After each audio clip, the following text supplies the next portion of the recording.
வரலாற்றில் புறக்கணிக்கப்பட்ட இனத்தின் மக்கள் ஒரு நாள் தங்களுக்கான வரலாற்றை தாங்களே எழுதுவார்கள்னு சொன்னது ஒரு குறிப்பிட்ட சமூக இன மக்களுக்கானதில்லை, உலகம் பூரா இருக்கிற மானுட சமூகத்துக்கானது. இழந்துவிட்ட உரிமைகளை பிச்சை கேட்டு பெற முடியாது, போராடித்தான் பெற்றாக வேண்டும் என்றும் அவர் போதித்ததும் ஒரு குறிப்பிட்ட ஒரு கூட்டத்துக்கு இல்லை, மொத்த மானுட சமூகத்துக்கு இல்லை.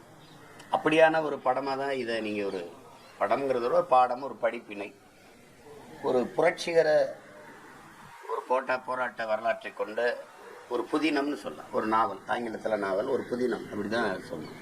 அதில் இருக்கிற உரையாடல்கள்லாம் ஒவ்வொன்றும் விலை மதிப்பிட முடியாத வைர கற்களாக தான் நாம் பார்க்கிறோம். வெறும் வார்த்தைகள், சோடனை மிகுந்த சொற்களாக நாம் பார்க்கல. அது நீண்ட காலமாக அழுத்தப்பட்ட, எப்படி வைரம் அது நிலக்கரியா மாறுதோ, மரம் செடி கொடிகள் தான் மக்கி வெப்பத்தாலும் அழுத்தத்தாலும் கரியா மாறுது. அது மாதிரி நீண்ட காலமாக வலி, காயம், துயரம், துன்பம் இதை தூக்கி சுமந்து வந்த மக்களினுடைய அந்த வலியின் மொழிதான் இந்த படத்தில் இருக்கிற உரையாடலை நான் பார்க்கிறேன். அது ஒவ்வொன்றுமே ஒரு தத்துவமா விழுந்திருக்குது. அது வருங்கால பிள்ளைகளுக்கு எல்லாமே ஒரு கோட்பாடு. இது ஆகச்சிறந்த தத்துவத்தை இன்னொரு தலைமுறைக்கு ஒடுக்கப்பட்டு ஆழ்தளத்தில் அழித்து வைக்கப்பட்டு வீழ்த்தப்பட்ட ஒவ்வொரு இன மக்களுக்குமான ஒரு படிப்பினையாக தான், ஒரு பாடமாக தான் இதை பார்க்கிறேன். குறிப்பாக இந்த தலைமுறையில் தமிழ் தேசிய இன பிள்ளைகள் நாங்கள் அனுபவிக்கிற துயர துன்பங்களை, கொடுமைகளை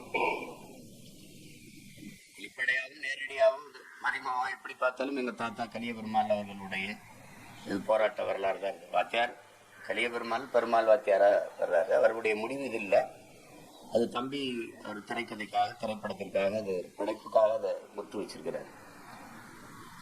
இதில் எவ்வளவோ காட்சிகள் நெகிழ்ந்து உருகி போகிற மாதிரி இருக்குது. ஒவ்வொன்றும் அது கடைசி நொடிகள் ஒவ்வொன்றுமே ரொம்ப அருமையாக பண்ணிட்டாரு. அவர் சொல்கிற விளக்கம், நீங்கள் ஒரு வண்டியை ஓட்டிகிட்டு போகிறீங்க, 5 பேர் ஒரு தெருவில் வேலை செஞ்சுட்டு இருக்காங்க, அவங்க மேலே வண்டி ஏறிடக்கூடாதுன்னு திருப்புறீங்க, இந்த பக்கம் ஒருத்தர் வேலை செஞ்சுட்டு இருக்காரு, இப்போ யார் மேலே ஏற்றுவீங்கலாம் அந்த உதாரணம்லாம் நடைமுறையில் இன்னைக்கு இருக்கிற அரசியல் சூழலை, யதார்த்தத்தை இதை விட எடுத்து சொல்லிட முடியாது. மனசை விட்டு நீங்காத எத்தனையோ இடங்கள் இருக்குது. அதில் கடைசியாக வாத்தியாரா தூக்கிட்டு வரும்போது தடுமாறி கீழே விட்டுறா.